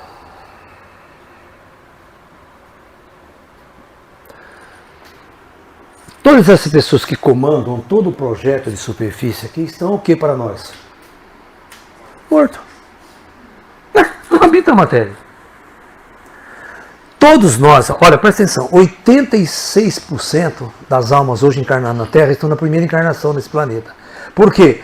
Chegaram nos últimos 100 anos transladadas de outros projetos na galáxia, chegaram no plano astral e esse comando organizando tudo preparou a sua descida. A pergunta que eu faço para vocês, aonde vocês estavam antes de vir para a Terra? Que rosto que você tinha? Qual era o planeta? Então você fala assim, se você falar, Laércio, eu vim de, Zeta, não sei o quê. Aí eu vou fazer a segunda pergunta, e antes? Aí você vai começar, pular de planeta em planetas. Até que vai chegar um dia que você vai fazer a seguinte pergunta. Antes da primeira encarnação na matéria, na galáxia, aonde eu estava? O que eu era? Então a vida, por milhões de anos, eu podia ir encarnando em mundos densos, fazendo, morria, ia, transmigrava de planeta, tal, certo? Então, qual é a minha origem? A sua origem, a nossa origem, antes de falar de onde vem os ETs. Nós somos viajantes da galáxia, pela galáxia, experimentando projetos planetários para o desenvolvimento de nossa consciência cósmica. Ninguém, nenhuma raça, nenhum espírito nasce ou nasceu em nenhum planeta na galáxia. Essa é a primeira coisa que você tem que entender. Todos nós somos seres que viemos descendo dos planos da criação, dos planos divinos, para viver experiência, e o objetivo é retornar. Nenhum pleidiano nasceu nas Pleiades. Ou mora. Todos nós estamos de passagem. E outra, Duvido que vocês vão viver 4 encarnações aqui. Os primeiros que estão pela primeira vez. No máximo aqui as pessoas têm 10 encarnações na Terra. A maior parte já foi embora, já foi, viveu mais de 10, 12 encarnações, já transcendeu, foi embora. As pessoas transcendiam na época do Buda, cara. Na época de lá atrás, não tinha tecnologia nenhuma, a gente já espiritualizava, tá aí embora. Sabe, você acha que o Buda está aqui fazendo o quê 2.000 anos depois? 2.600 anos depois? Todos esses caras já partiram do projeto Terra. Não tem mais sentido eles ficarem aqui. Fazendo o quê aqui? Então essa pergunta, essa é a ufologia avançada. Quando você começa a entender que nenhum extraterrestre, o extraterrestre ele mora aqui, ó. Ele mora aqui que ele mora. E se ele mora aqui, ele não tem efetivamente ligação com nenhum planeta. Ele pode estar onde ele quiser. Daqui a pouco ele vai tomar café em Marte, vai tomar um chá de cozinha, não sei aonde, vai embora. Ele não está preso mais a mundos, ele não tem origem planetária, nunca teve origem planetária, e depois que ascensionou, para que ele vai ficar? Ele navega pelas estrelas, ele é da Federação Galáctica, tem o universo inteiro para ele explorar, ele não está mais preso no mundo. Por isso que os pleiadianos não vêm das Pleiades, cara. Os pleiadianos são seres que moram por aqui, comandam projetos planetários. Eles não têm ligação com as Pleiades. Fala isso, põe a cabeça primitiva dos contatados. É muito difícil as pessoas terem uma consciência dessa. Só o Alá que está ensinando isso para vocês. Pode procurar aí, todo mundo fica falando essas coisas bem básicas, porque o ser humano, né, ele nunca questionou de onde ele veio. De onde eu vim? Né? Então nenhum de vocês é terráqueo. Você está neste momento no Projeto Terra, mas ninguém é daqui. Então começa a pesquisar de onde eu sou, então. Você vai entender que você nunca teve origem planetária na sua existência. E outra, todo o projeto planetário é fabricado, todos os corpos é projetado para os caras daqui de cima, implantado. Ninguém nasce em lugar nenhum, a alma não nasce em planeta nenhum. E agora, como é que vocês vão capturar esses seres e prender na área 51? Né? Gente que simplesmente adensa aqui, materializa para a gente ver e tal. Mas a hora que o cara está no dedo desaparece, ninguém consegue prender um cara dessa natureza. E como se ele estivesse sozinho, né? O ETzinho cai lá e fica, ai, bife, o ET fome. Ligando para casa, o ET vir buscar ele, né? Vai cagar, isso é tudo bobagem. Você anda do nosso lado aqui, ó. Anda o dia inteiro aqui, anda do meu lado. Essa realidade eu vivo. Imagine eu sentando com um astrônomo americano, né? Falando para ele, ET, estou aqui. Porra, como o ET está aqui, cacete. Pode estar aqui do seu lado, você não está vendo? Essa é a diferença do cego de nascença. Mas existem outros projetos reencarnatórios além do projeto Terra? Claro, bilhões. Estou falando em bilhões, só na nossa galáxia. Só na nossa galáxia tem bilhões de projetos no plano denso da matéria. Não é meia dúzia não, é bilhões. Aquela história lá que você falou sobre o cálculo lá, de quanto tempo demoraria para visitar. Você quer ver? Eu vou fazer um cálculo para vocês, para a gente entender o que é a natureza humana. Você lembra do Darth Vader?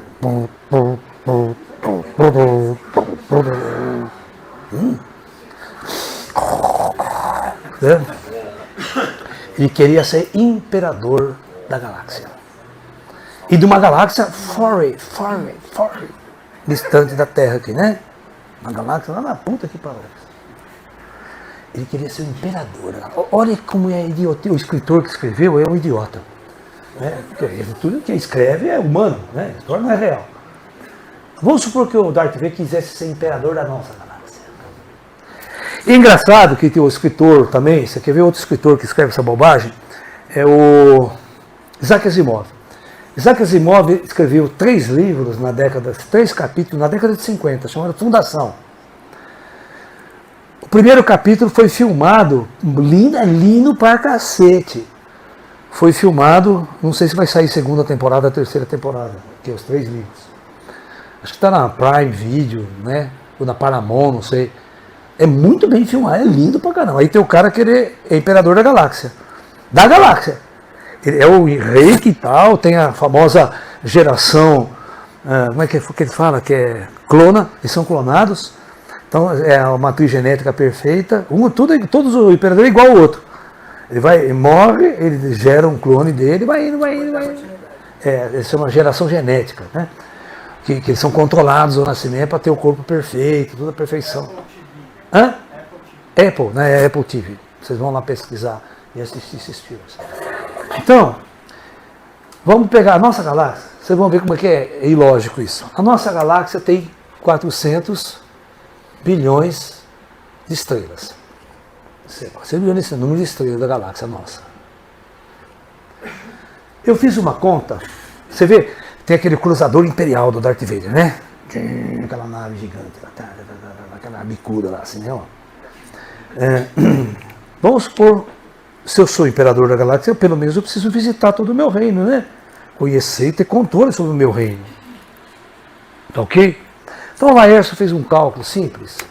Eu vou construir uma nave a mais avançada que pode existir na galáxia. Se eu tiver uma estrela aqui, mesmo que ela tenha milhares de anos-luz de distância, eu estou com a nave aqui, eu aperto um botão e ela salta instantaneamente para cá. Não tem tempo na viagem. Ó, saltadora quântica. E eu vou permitir que você fique apenas um dia terrestre em cada estrela e estudar toda aquela estrela. Ok? Então você vai ter a missão de mapear e estudar todas as estrelas da nossa galáxia com essa nave. Uma nave científica, saltadora quântica. Mas você só pode ficar 24 horas terrestres em cada estrela. Acabou o prazo, você vai entrar, você vai pular para outra. E assim, você tem que visitar todas as estrelas da nossa galáxia. Bom, se é um dia em cada estrela, quantos dias vai demorar essa minha missão? 400 bilhões de dias. É só pegar esse número que dividir por 365 dias, vai dar, presta atenção, 1,2 bilhões de anos. E ainda você tem a vontade de querer ser imperador de uma galáxia. O rapaz vivendo 100 anos.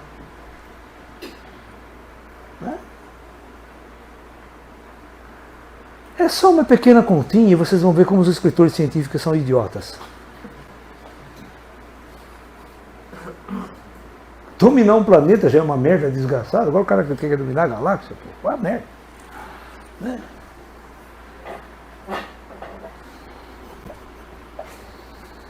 Vocês estão percebendo quanta ilógica tem quando você só pensa, faz uns pequenos cálculos?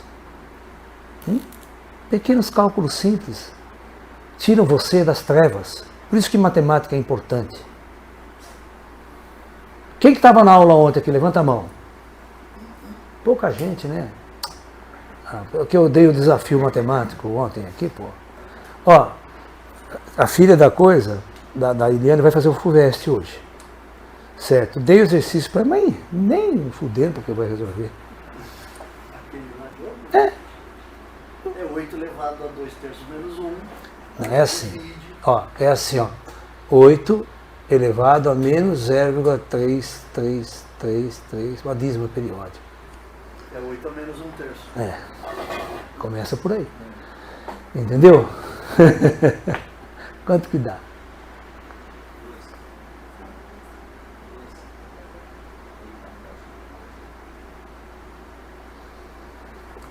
Questão do neném, hein? A professora de física, ela vai fazer já para você. Meio, tá vendo? Matou a charada. Não falei que dava meio? Mas não pode fazer com calculadora, não, tá? Calculadora resolve qualquer potencialização, né? Y elevado a x é a função, né? Calculadora científica. O que você faz? Ó, 8 elevado a menos 1 terço, porque essa dízima é muito manjada, ela é uma dízima de 1 terço. Certo? Aí você continua, tira esse negativo, fica 1 sobre 8 elevado a 1 terço. É o inverso. Aí você continua, 1 sobre raiz cúbica de 8. Né? Aí você sabe que fica 1 sobre 2. E aí você sabe que é 0,5. Tá vendo? Não tem nada de difícil, é só raciocinar por partes. Né? Professora, é raro alguém acertar essa merda. Aí a gente envolve um monte de conhecimentinho técnico, né? Que é básico, né? De matemática elementar. Isso é coisa de ginásio, colégio. Não é nem universitário isso aí. É colégio. E quando eu cheguei para as pessoas, né? E fiz a seguinte pergunta: quantas operações existem na matemática?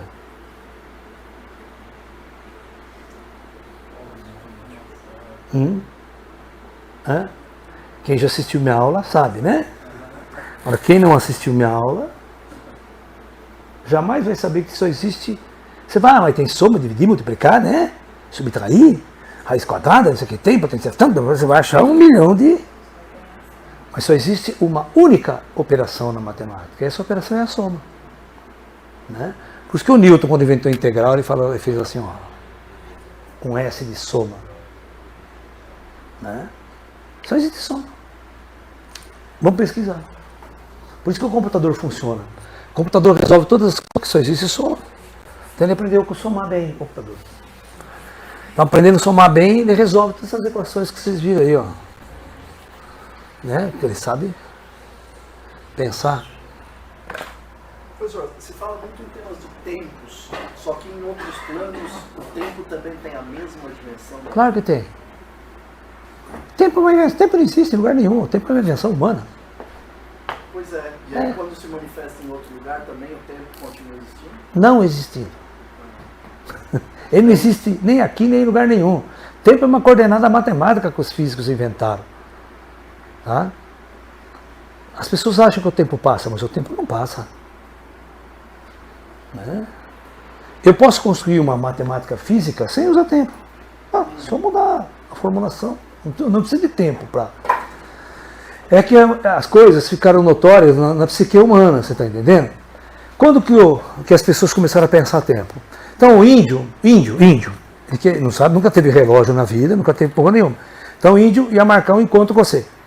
Né? Índio encontrar você aqui, nesse mesmo lugar. Mas quando, caralho? Você vem perguntar, mas quando você vai estar aqui? Fala, daqui 3 luas, ou daqui 5 sóis. Essa é a medida de tempo dele. É um padrão repetitivo que está no céu acontecendo. Mas não é que o tempo existe. Ele criou uma ideia de uma coordenada temporal que ele pudesse usar, né, para poder facilitar nossas vidas. Mas essa coordenada temporal ela não é real, ela não existe. Se não tem lua e não tem sol, fudeu, né? E a Terra está parada assim, ó. Nada muda. Nem a constelação mexe no céu. Sabe que o planeta Netuno tem um problema, né? O eixo do planeta Netuno, a Terra tem um eixo assim inclinado um pouquinho só e o Sol está aqui. Certo? Então ela vai girando aqui em forma de noite. Certo? Mas Urano tem um pepino que o eixo dele é assim, ó. E agora? Fudeu. O Sol fica durante anos e anos e anos, não tem dia e noite lá. Então ele vai ter, o cara não tem noção que o tempo passa. Que as coisas passam. E depois de muito tempo ele vai ter muitos anos só de escuridão. De um lado. Um lado que escuro, o planeta gira, ele vai pegar o outro lado. Né? Ainda bem que ninguém mora lá nessa bola. Quem vai morar numa merda dessa? E depois os caras ficam inventando essa história de Nibiros, cara. Nibiros é pior. Né? Claro que Nibiros não pode existir. Não tem lógica se tem uma civilização em Nibiros que fica distante do Sol por mais de tantos mil anos. Né? Dizem que é uma órbita. É, fora da zona habitável, congelado pra caralho. Quem que vai morar numa merda? Muda tudo pra terra, é mais fácil. Né? Então, falando de gostoso, praia, mulher, aquela coisa toda. Falando pra vocês. Carnaval, né? Samba, pagode. Copa do Mundo. Já Nibiros é um fato? Não existe, né, Vitor? Não existe. Não é fato, coisa nenhuma. Isso é uma invenção lá do Zacarias Sitchin, lá interpretando as tábuas. Mas não existe planeta. O físico já teria identificado ele há muito tempo. Agora, é possível o planeta ter planos astrais sem ter um projeto dentro? Tem, claro, muitos. Tem colônias espirituais em Júpiter, Saturno e tal, mas ele nem fica, não. Ele fica nas luas, que é mais fácil, menos instabilidade.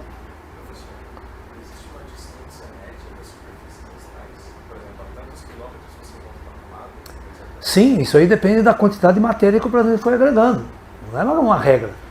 Quanto de matéria agregou, dá o tamanho da Lua. Quanto matéria astral agregou, para dar até na formação do sistema solar. Não tem uma regra definida. Aqui que está para deixa eu explicar uma coisa interessante. Vocês precisam entender isso, gente. Presta atenção. Eu vou desenhar aqui em escala o planeta Terra. Tá? Presta atenção. Ó. Ok?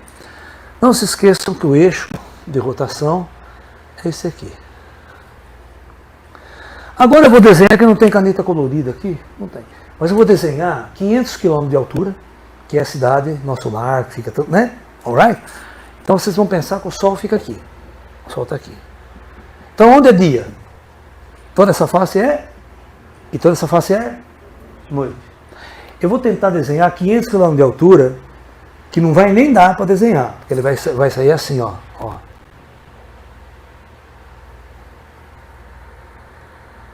Estou exagerando, tá? Exagerando na altura. Então, esse outro risco seria a cidade astral. Tá, vou desenhar nosso lar aqui, ó. Quando a Terra gira, nosso lar vem para cá. Então, a cidade nosso lar então, experimenta dia e noite em 24 horas. Não é muito alto, é grudado aqui, pô. O raio da Terra é 8 mil. 8 mil quilômetros, né? 500 quilômetros não é nada, na proporção de 500 quilômetros. Chega a 10.400. O quê? Velocidade de 10.000. A velocidade é alta, claro. Você está me entendendo? Então, lá vai ter dia e noite, o relógio funciona a mesma coisa, a mesma hora, mesma escala de tempo que você está usando aqui. Nós tal, não passa o tempo. Que isso que não passa? Depende do referencial que você está usando. Medir o tempo é uma questão de referencial. Qual é o teu referencial? Aí, qual o problema quando está a astronave do Capitão Kirk voando pela galáxia lá? Como que ele marca tempo? Está longe de tudo. Qual é o referencial temporal que ele vai usar? Por isso que ele vai fazer o diário de bordo, está lá assim, diário de bordo, data estelar 5, 8 mil, data estelar ele está usando data terrestre. Porque ele tem que ter outro referencial estelar para marcar a sua datação. Senão não vai conseguir conversar com ninguém. Né? Vai usar a data da Terra aqui? Professor, Oi. a primeira manifestação, o que você pode falar do espírito, né? Onde que vai se encaixar na primeira? Pode falar? Como? Se não entendi. Que pergunta? A primeira manifestação, né? Então, quando a gente começa a pensar assim, os cientistas acreditam que a nossa galáxia tem 13 bilhões de anos. 13. Então vamos supor que uns poucos milhões de anos depois, até bilhões, o primeiro 1 bilhão, a galáxia já teve muitos sóis estabilizados, muita coisa estabilizada. Então aí, a gente pode começar, o plano superior que é da nossa origem, de Deus, de divino, vem descendo. Uma grande horda de espíritos sai do Criador e se manifesta nos planos mais densos da criação da galáxia, criando o projeto, criando tudo isso. A nossa origem é lá de cima. Ninguém nasceu imundo nenhum. Nós somos funcionários de Deus. Mas você disse que nós sempre existimos. Nós sempre existimos. Nós não fomos criados. Nós somos criaturas incriadas, nós somos manifestações de Brahma. Essa visão indiana é muito legal. Brahma está manifesto em tudo, no cachorro, no gato, tal. Tudo é uma manifestação de uma inteligência superior. Né? E nós, aqui nesse padrão de consciência, usando esses corpos, somos uma manifestação de Deus. Por isso que ontem, a palestra de ontem, né, desperte o Deus que existe dentro de você. Né? Para vocês entenderem que nós somos esses seres espirituais manifestos numa experiência terrena. Mas nós somos visitantes das galáxias já há mais de 10, 12 mil anos, vivendo experiências por toda a galáxia. Nem todo tempo estivemos em mundos densos. Tem a época que nós estávamos lá em cima coordenando outro grupo. Hoje, um grupo coordena e a gente desce. Tudo isso aqui é um parque de diversões gigantescos. A gente já esteve também num comando planetário? Com certeza. Com certeza a gente já teve empregado em comandos planetários. Né? Depois a turma ascensionou e falou, agora fica aí que eu desço. Minha vez. Professor, Allan Kardec teria feito uma entrevista com Mozart, onde Mozart explica que ele vive num plano espiritual, eu não lembro qual planeta. Por exemplo, planos espirituais tem em todos os planetas, até nas estrelas tem. Que é a matéria, isso aqui é material. Entendeu? Então, eu tenho uma fofoca de Mozart para fazer. Ninguém sabe. Você sabe que Mozart, ele era um médium. Ele não compunha como os outros compositores. Ele era clareaudiente. Tá? O Mozart sentava, pegava a partitura e ficava assim. Ele escutava uma orquestra tocar. Ele ouvia a orquestra tocar. Uma música inédita, ele ia escrevendo. Um cara, quando escreve uma obra dessa, ele tem que escrever para todos os instrumentos de uma orquestra. Então, primeiro escrevia a linha dos violinos, a linha do oboé, a linha das flautas, a linha uma partitura para cair. A hora que entra, né? A hora que vai entrar isso, a hora que vai entrar aquilo, a hora que vai entrar o refrão, blá, blá, blá. Ele tem que escrever tudo. Então, ele tem que mandar o cara voltar a fita lá toda hora. Porque ele ouvia aquela música, pega a linha do oboé. Agora, volta a fita aí. Agora eu vou prestar atenção no... Contando o compasso. E outra, né? Aí ele precisava... Não, ele escreve o principal, depois a divisão está na cabeça dele. Essa é a divisão, todo músico sabe. Né? Mas aí, e ele compunha assim, sem sentar no piano, ele não compunha sentado no piano. Depois ia tocar aquela perfeição de obra. Ele assinava embaixo Mozart. Não seria tão, por exemplo, ético você ouvir uma música, só escrever e escrever que foi você que compôs. Certo ou não? É igual Chico Xavier, todos os livros escritos por Chico, está assinado o nome do espírito que psicografou. Não está eu fiz o livro. Né? É psicografado por. Então, essa é a fofoca que eu vou contar. Aí vocês vão entender porque Mozart, com 5 anos de idade, debulhava o piano e começou até a escrever com 5 anos de idade. Sabiam disso ou não? Então, é a história do Mozart. Então, o Mozart, antes, na vida anterior, ele era um bom músico, mas não era super músico, ele era um bom músico. E ele morreu, foi para o astral. Passou uns 50 e tantos anos no astral. Lá ele continuou compondo, continuou fazendo músicas maravilhosas. Centenas de músicas, de ópera. E aí, quando ele foi encarnar, ele pediu autorização para o plano espiritual para trazer as suas músicas para o plano físico. Não era plágio. Então. Não era plágio. Então todas as músicas que ele só ouvia e escrevia aqui embaixo, era dele mesmo. Só download. É. Como naquela época tinha que fazer na mão o download, né? O plotter era a nossa mão. Essa linguagem da música é para outros mundos também? Boa, claro que tem. É uma linguagem universal. Música tem no universo inteiro. Né? Mas o interessante da música é que você tem que entender que a música que a gente toca aqui nós temos uma atmosfera, ela tem uma pressão atmosfera, tem uma densidade, tipo de gás que está aqui. Quando você produz qualquer som aqui, nós temos uma característica de ouvir esse som de acordo com a nossa capacidade projetada auditiva. Muito bem. Vai lá em Marte, pega uma caixa de som, bota em Marte, pega uma obra de Mozart, dá o play e fica escutando. Vira uma bosta. Vira uma merda. Que primeiro, a atmosfera de Marte é baixa pressão. 2, temperatura é muito fria. 3, é CO2. Tudo isso influencia na propagação de uma onda mecânica. Então não vai ter certas frequências graves, não vai ter certas frequências agudas. Então, mesmo que eu estivesse ouvindo, né, ia ser uma bosta. Eu não ia ver as frequências e o som não ia ser tão como nós estamos acostumados aqui na Terra.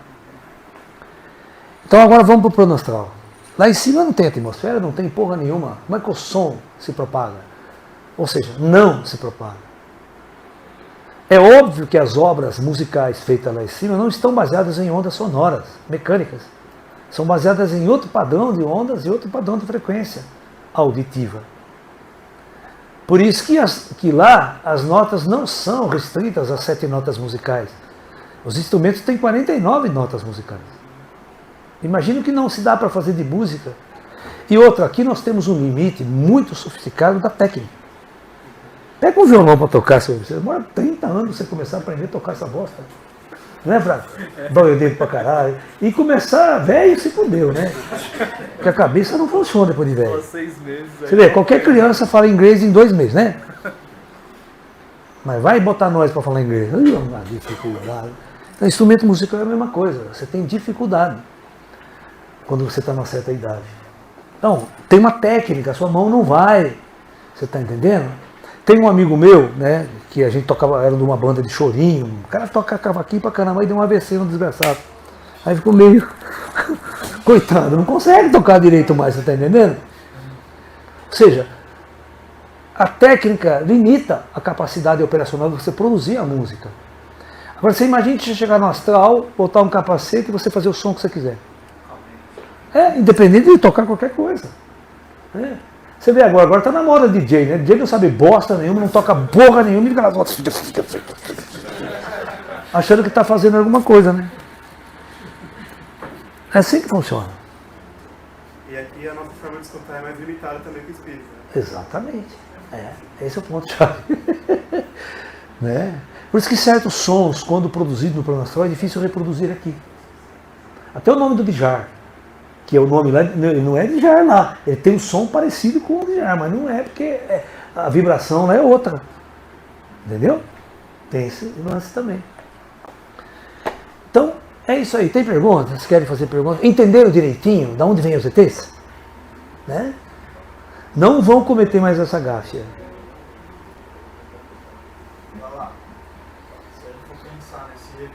Deixa eu fazer uma pergunta para vocês. Bom, eu não tenho uma amizade, não tenho um contato, né, com a Mônica, né, que recebe a Xeriana. Eu não sei como é que funciona, se existe um diálogo com a Xeriana. Quando vocês vão lá, vocês podem fazer pergunta ou não. Sim, eu já até fiz pergunta, direto para a Xeriana. Sim. Então vai um dia lá e faz essa pergunta, assim, não fala no meu nome, pelo amor de Deus. Né? Eu tiro o meu da reta. Chega lá e fala assim, olha, dona Xeriana, eu ouvi de um astrofísico, né, que as Pleiades é um sistema estelar extremamente jovem e provavelmente muito estável para a formação de planetas, né, com civilizações avançadas. Né? Como que a senhora me explicaria vir de lá?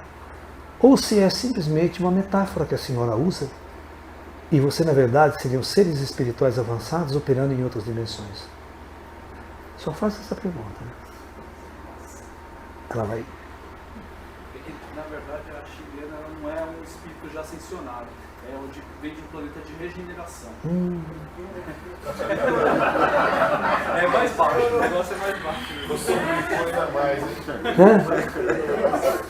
Mônica foi minha contemporânea de turma. Nossa, fez com você a faculdade? Você foi uma pessoa muito oral e tal, né? Depois de uma determinada época, antes de vir aqui para você, eu passei um tempo lá com ela. Ah, é? Eu sei uns 2 meses lá. Realmente não tem consistência espiritual. Né? Ela é uma pessoa extremamente inteligente. Ela fez cirurgia lá nos Estados Unidos. Ela tem conhecimento técnico, científico, né? Científico, técnico. Mas é limite. Tá. Então, eu tenho uma característica, vocês precisam, nunca me perguntem sobre outros profissionais na área. Porque... Um depoimento assim. Sim. Porque eu faço o meu trabalho. Tem pessoas que querem crescer às custas dos outros, que não faz nada, só critica os outros, entendeu? Ele mesmo não constrói nada. Né? Então, todo mundo tem o direito de expressar aquilo que sente, aquilo que acredita. Né? Agora, todos vocês devem ser pesquisadores. O que é pesquisador? Pesquisador é o indivíduo que não acredita nas coisas. Você pesquisa e vê onde tem lógica, onde não tem lógica. Tudo isso que eu falei para vocês está na internet.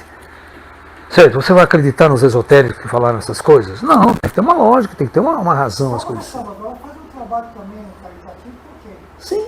O problema é essa integração espiritual que não vai. Então, vocês pesquisem, né? Eu sou muito chato nessa área, Porque eu sou um cientista também. Eu quero que as coisas tenham entendimento, tenham uma lógica, senão não tem sentido. Né? Então é mais ou menos por aí que a gente...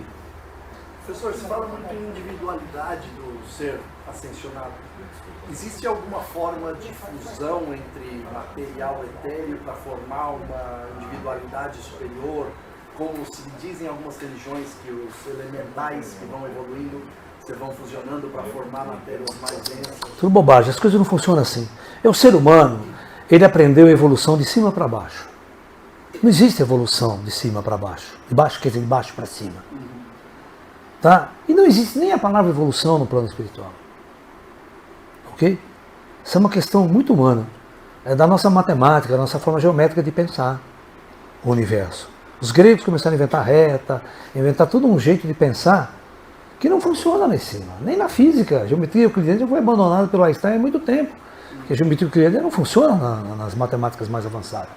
Ela não serve, ela é muito primitiva, muito infantil. Né? Então, você tem que pensar assim, ó. Primeira coisa que vocês têm que pensar, tudo. Né? É que está no meu livro Física Quântica e Espiritualidade, vocês podem fazer uma reflexão sobre isso.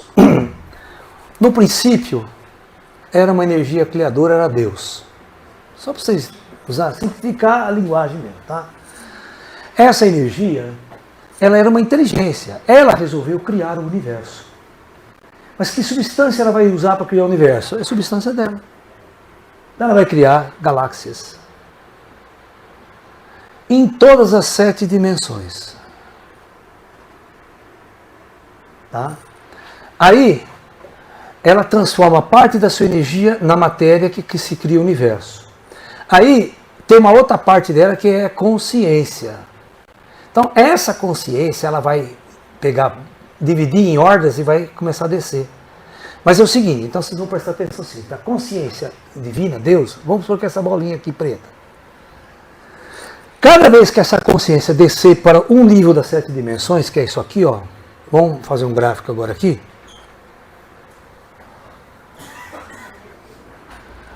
A partir do momento que ela está aqui, ela é pura. Mas se ela vir a descer neste nível, ela vai ter que fazer o seguinte, ó, se envolver com essa matéria aqui, criar uma roupa. Se ela for descer nesse aqui, ela vai ter que criar 2 roupas. Roupas cada vez mais, senão ela não interage com a dimensão. É um espírito, o espírito não consegue pegar essa cadeira aqui. Ele atravessa a parede, essa dimensão não existe para ele. Então ele vai se envolvendo com roupas. Exatamente, assim por diante, ó. 1, 2, 3, 4. E aqui é assim, ó. Por isso que Jesus falava, você tem que conhecer esse treco aqui, ó. Aí você vai conhecer a Deus. O problema é que você está envolvido com muitas roupas e isso individualizou você. Morrer é... Cada vez que você volta, você deixa um corpo para trás. Até o dia que você volta sem nada em volta.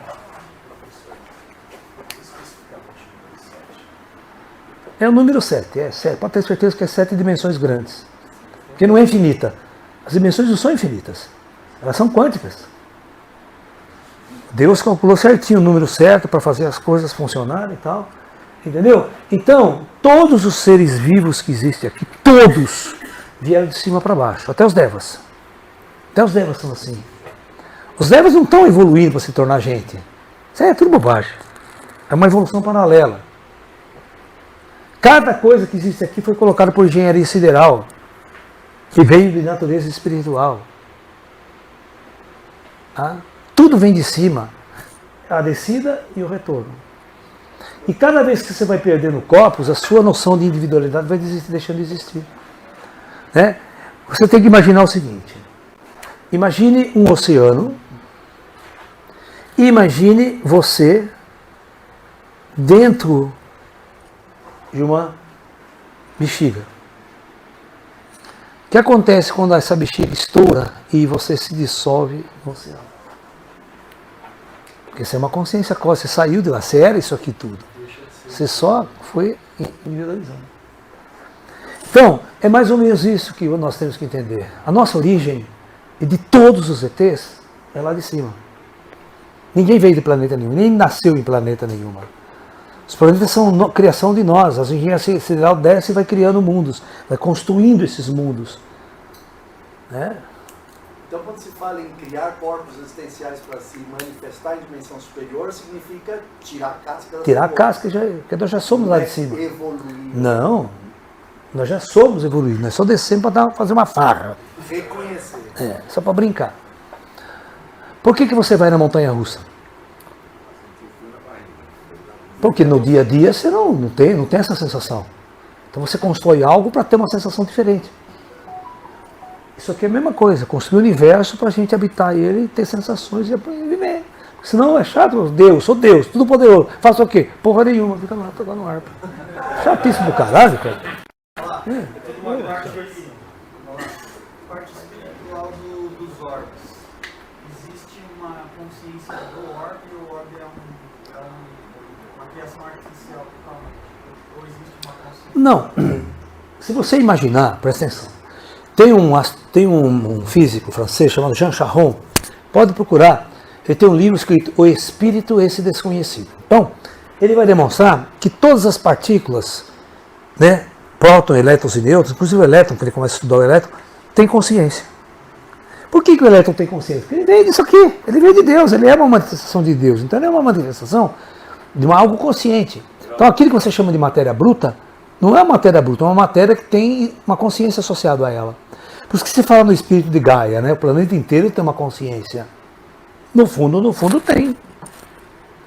Porque tudo que existe é padrão de consciência. As partículas não são mortas. Prótons não são, elas são entidades que seguem regras e padrões muito bem estabelecidos para poder o universo funcionar. Senão o universo não funciona. Né? E é um fator inteligente usando. É tudo energia, é tudo energia, mas também não é tão simplificado assim. Né? A energia tem padrões, tem um monte de coisa que você pode... Né? Eles evoluem espiritualmente? Não existe evolução espiritual. Né? É uma idiotice você achar que tudo está conectado. Tudo é manifestação de Deus. Quando tudo retornar a Deus, se dilui na consciência cósmica de novo. Não existe mais o eu, você. O Buda tinha uma frase muito interessante que ele dizia: tolo é aquele que acredita na imortalidade da personalidade. O crente que acredita nisso, que vai morrer daqui 100 anos do juízo final, vai voltar aquele velhinho feio pra caralho, né? Ressuscitar com corpo e tudo ainda. É muito infantil isso. Deus não está em evolução, ele está se divertindo. Está se divertindo. Né? Aquela ideia de que Deus criou o mundo em 7 dias, não, Deus não criou o homem em 7 dias, o mundo em 7 dias, o universo. Isso aí está na Bíblia lá, né? Sim, seria uma metáfora. É uma metáfora, né? O homem foi expulso do paraíso. Onde é essa porra de ser paraíso? Ele foi expulso, vai voltar para lá. Agora como a gente já cresceu, conhece a terra toda, né? Você descobriu onde está o paraíso, que eu vou para lá. Começa a ver o referencial dos dias, né? Você está entendendo? Não dava para ter 8. Oi? Não dava para ser 8. 8 o quê? Por exemplo, não dava para ser 8 dimensões. Não sei se dava para ser 8, cara. Não fui eu que desenhei a porra. O lance é o seguinte, tudo é um projeto elaborado, né? O cara vai projetar dentro daquilo que a lei física do universo permite, né? Eu não estou na consciência de Deus hoje para entender tudo que ele fez e como ele fez, né? Né? Olá lá, existe outra raça além humanoide física? Claro que existe. Igual nós? É. Um monte pela galáxia. Um monte. Dá até pra gente comer as mulheres de outro planeta. Tô falando sério, eu brinco com vocês, mas no fundo é sério. Tem muitos projetos planetários muito parecidos com o nosso, por isso que dá para transmigrar, se adaptar, entendeu? Mas nada, desce num planeta, não é famosa suruba. Professor, mas a gente conhece a linha dos humanos, né, e dos devas. Existem outras? Milhares de outras que a gente desconhece. Você acha que o universo é tão simplório assim? Com três raças só? O universo é complexo pra caramba, cara. Muito complexo. Só tem algum projeto que só tem mulheres que tem homem? Depende, né? Se você está num projeto, você vai saber se é homem ou se é mulher. Só tem um? Você nunca viu o outro? Você nem chama de mulher, de homem. Você vê, esses padrões que as pessoas não conseguem raciocinar em cima disso. Então no planeta só tem um, não tem outro, né? Não dá para comparar. Você pode falar mais daquela reportagem que você contou um dia do satélite do Elon Musk detectou um objeto bem grande vindo em direção Então o Elon Musk tem falado que os satélites, ele tem vários tipos de satélite que ele opera, né, do Starlink lá. Ele diz que detectou uma movimentação de um objeto muito gigante nas proximidades do sistema solar. Muito grande. Um ou vários? Não, um. Que eles estão seguindo, estão vendo tal, não sabe o que é. Né? Se aproximando? Não, está estacionário. Está estacionado? Os caras não sabem o que é, mas é muito grande. E não pode ser artificial. Ou seja, não é natural, quer dizer, não é um objeto natural.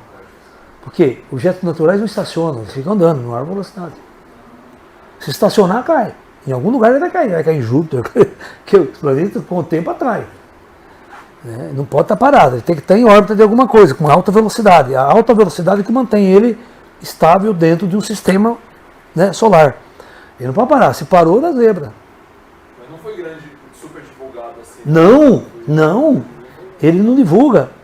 Só uma reportagem que eu vi dele mesmo falando. E depois não falou mais, tal. Mas o que é essa parada aí? Não sei também. Ele explica. Não, eles falam. Isso aí tem eles têm um monte de nave. Os russos fotografaram uma nave, os russos, e tem foto. Ela chega assim, é uma astronauta russa, ela mostra. 3.200 quilômetros, um objeto perto da Lua de Marte, de Phobos. 3.200 quilômetros de comprimento. Você sabe o que é 3.200 quilômetros? Uma nave? Porra! Cabe 1 bilhão de negros lá dentro.